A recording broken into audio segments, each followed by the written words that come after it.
Hello everyone! Welcome back to At Home Learning, kindergarten grade 1 style. We're having some fun, I hope. So just in case we're off this week, I went in on Friday and looked through all kinds of games. Oh my gosh, looking for math games. Made some math games, getting ready to laminate them, make them really cool.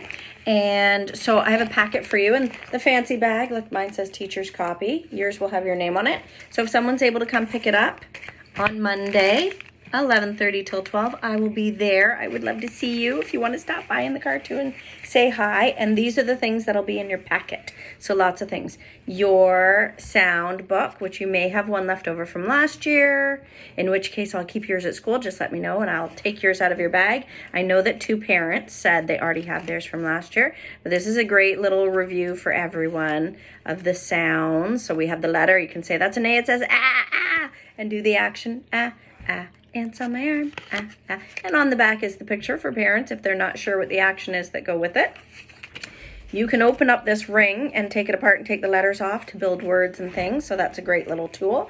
And we have not gone through all the sounds yet. So we've done all the letters of the alphabet. And now we're starting to do CH and TH and SH and some of those really fun ones. So I just want to play with that right now. The other thing, lots of things that's in there. So we'll just go through what's in your at-home learning packet. I had to put some monsters. So yours might look like this. It might look like this. And it might look like this. And you can color it. It's left over from Halloween. And we didn't quite get to it, and that's okay. I colored mine. Ready? I'm going to show you my monster. Look, I colored mine. And then there's some little lines on the side where you can fold your monster. So it looks like this. How funny is that? Are you ready? Watch this. Blah, blah, blah, blah. Super funny. So there should be a monster in your bag. Maybe 2. There is another art project in there. And it looks like this. Whoop. And there's a poem on there called I Am Special Because You Are. So your assignment is to sit in front of the mirror for a really long time and really look what's in front of you. Have a little conversation with yourself. And then you're going to draw a picture of yourself. Just your face and your neck. And see how many body parts you can get on there. I would have to do a lot of freckles, eyelashes, eyebrows, ears, all the things on your face.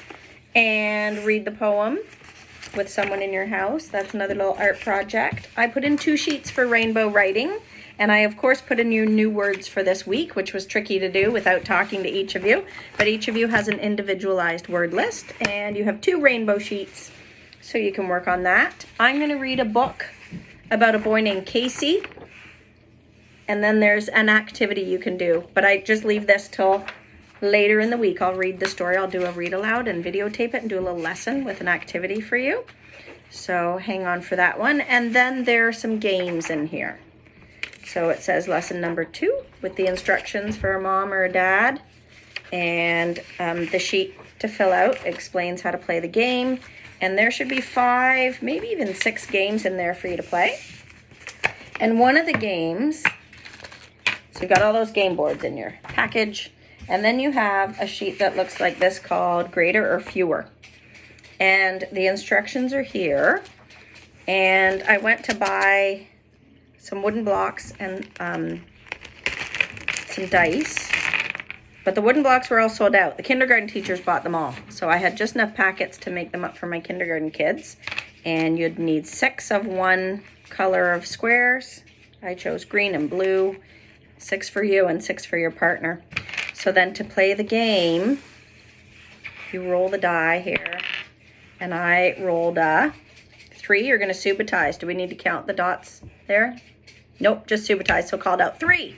So then, I don't know if you can see, I'm going to hold it up so you can see. I'm just going to get 3 blocks and put them on the table here. I'm going to move my camera so you can see my 3 blocks here. There are my 3 blocks. And then my partner would roll and say 2. And then get 2 blocks here. And then my little learner would say 3 is greater than 2. And 2 is fewer than 3. You could say it's 1 less. Blue is 1 less than green. And I'm going to challenge you to use as many math words as you can to explain here. You can also say that 2 plus 3 is 5, and use all that math language that we've been working on. It would be awesome. So especially using words like fewer and greater. So you could use Lego. I kind of like to use things that will stack up on top of each other. So they had some of these blocks at the dollar store, but we bought them all and then they ran out. So maybe that was last week. Maybe they'll have more now. If you want to go this week and get some packages of blocks, and they've got red and yellow and all kinds of different colors, and that's a great little math learning tool to have at home anyway. So your game looks like this.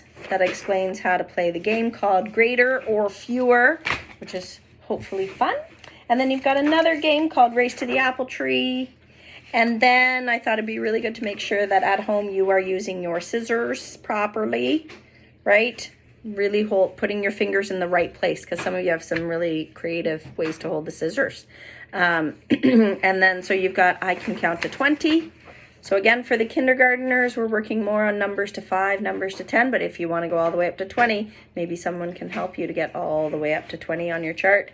And another leftover Halloween sheet, trick-or-treating, because I know some of you are in daycare or with grandma, and it's hard to do some of the other activities, so I wanted you to give you something with scissors and glue and cutting and all those fun things. And then we've got a game, another game, it's called Does It Rhyme? And the instructions are right on there. If you have any questions, parents can email me. And there was a version of Roll and Read, which seemed quite popular last week. So I included a roll and read for ED words. And one is a little bit harder than the other one. So these words are just, we call them CVC words, consonant, vowel, consonant words. And then we're getting into some more challenging words, ED words. So we've got like sl, ed, and full, ed, and sp, ed.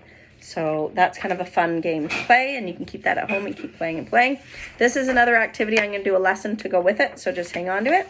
And then I've got a bunch of writing sheets. So the first one is I love to read. So you would put your name at the top. And these are some words you might want to use when you're writing. So they're right there for you in what we like to call the word bank. And on our dotted lines, it's even started for you. You would trace over, I love to read. Where do you love to read? When do you love to read? And who do you love to read with? So you'd make this into a really great sentence with capitals at the beginning and periods at the end.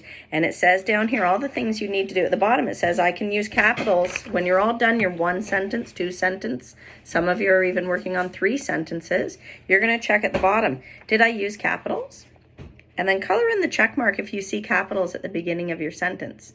And if you love to read with a brother or sister and you write Tyra, does Tyra have a capital? Do you use punctuation, which is periods? Maybe you used an exclamation point, or maybe a question. Maybe you ask me, Mrs. McCullough, where do you like to read? And then you would get to use a question mark, which is kind of fun. And do you have proper spaces? This check mark is spaces between your words. So spaghetti, spaces between your letters, almost touching. And meatball, spaces between your words. Did you print neatly so your letters are top to bottom? And did you stretch your words out? So as you're writing a word, are you using your mouth to sound it out as you're writing? I want to hear you writing with your mouth as well. So if you're writing cat, I want to hear k, a, t as you're writing it. And then I want you to reread your work and check for any mistakes. That's called editing. Very grown-up thing to do. So if you've done some of those things, I want you to color in the check marks if you've done them. And if you haven't, you can go back and do them. It's a good reminder to do them. So you've got 5 sheets. You could do one of these each day. The first one is on where you like to read, who you like to read with. And when it's cold out, this talks about how you get dressed for the cold, because it's getting cold out soon. It is getting cold out now. It was cold this morning. So you've got a nice word bank of words you might want to use, like sweater and hot chocolate. And then there's another sheet about food. Love my food. Love to write about food that I like to eat. Draw it and label it. This one is about friends and the things that make me happy. You could write about that one day. And save all these and bring them in so I can see them. On Remembrance Day is coming up, so we'll be doing some things for Remembrance Day. You had an art video you could watch for drawing poppies. And then we have a snakes and ladders game. It's called Slides and Ladders. And it's beginning sounds of words. You can play that as well. Hopefully you have some supplies you need at home. You need to be able to roll a die. If you don't have a die at home, just send me an email and I can put one. I have extra in my classroom. I can put one in your at-home learning packet Such a fancy bag, I know. So that you have one at home, and then you can use blocks and counters and all kinds of things, and Play-Doh. And maybe you don't have Play-Doh at home, so I'm going to send some home for you. I'm going to put a little bit in each of your at-home learning packets, and this is great for making patterns. So you can pull it out, watching and struggle to get it out, and make little balls and make patterns. So your A, B, C pattern could be small, medium, large, small, medium, large. And then you can say to a parent or a sibling, that's 3 in the core, and then the pattern repeats. So you can use size and color and shape. Maybe you've got some cutouts. You can roll it out and do your sight word letters with Play-Doh. So you can do lots of fun things with those. And there's lots of things in your baggie. If you sent in a Halloween treat, I will make sure I send that home. There were a few of those sent in for our party. And you can have a little party at home, have a dance party. Do some Just Dance, make a little video, send it to me. I love getting pictures and videos of what you're doing. I'm so impressed with everything you're doing. So if you want your at-home learning packet, great. Come pick it up tomorrow, Monday morning at the school between 11:30 and 12. Bye.